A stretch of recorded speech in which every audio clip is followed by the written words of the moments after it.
took You would the money. too if you had chosen that I would not take the money, and that's why you and I are not living in Washington anymore, my friend. Well, the money to Busin for yourself. is just one example of why people are fed up with the stimulus. It's become a monumental example of government waste, which is why a number of House Republicans are demanding an audit of the stimulus.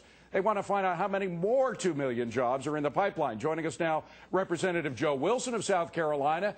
Also here is Jason Riley of the Wall Street Journal. Congressman, first to you, are we going to investigate other examples of the Burson-Marsteller thing? Absolutely, and by having an audit commission, I introduced the bill yesterday. The scandalous information actually came out today, but we're providing for an audit of the stimulus funds. It's based on recovery.org or .gov, which is the official government website, which we know had fake jobs, fake congressional districts. The General Accountability Office indicated 10% of the money is not accountable. That could be $70 billion, and so we need to have an audit. Congressman, I know that Darrell Issa, another Republican congressman, has been focusing himself on whether or not the transition team, the Obama transition team, had on it an individual who worked for Clearwire, a senior VP at Clearwire, who might have been involved in steering various parts of this stimulus bill to his organization or other organizations that they were connected with. Is that investigation going anywhere? Well, Congressman Darrell Issa is one of the most determined persons I know in Congress, and so I'm thrilled to hear that he's working on that, but we need an audit.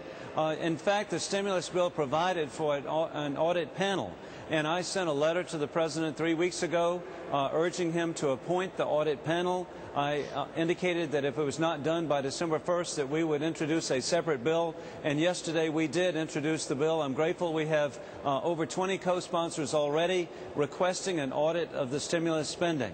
All right, let me just read to you, by the way, a statement from Burson-Marsteller. They say the story appearing in today's Hill newspaper is fundamentally inaccurate. Burson-Marsteller was awarded a competitive bid contract in 2009 to support the FCC's efforts to educate and advertise a congressionally mandated switch to digital television. We knew that. The contract allowed for $6 million, but only $4.36 million of that total was spent. So it's sort of a non-denial denial, no? Hey, David Asman is correct. This is insider dealing. This is Chicago politics, where people who work within the system benefit.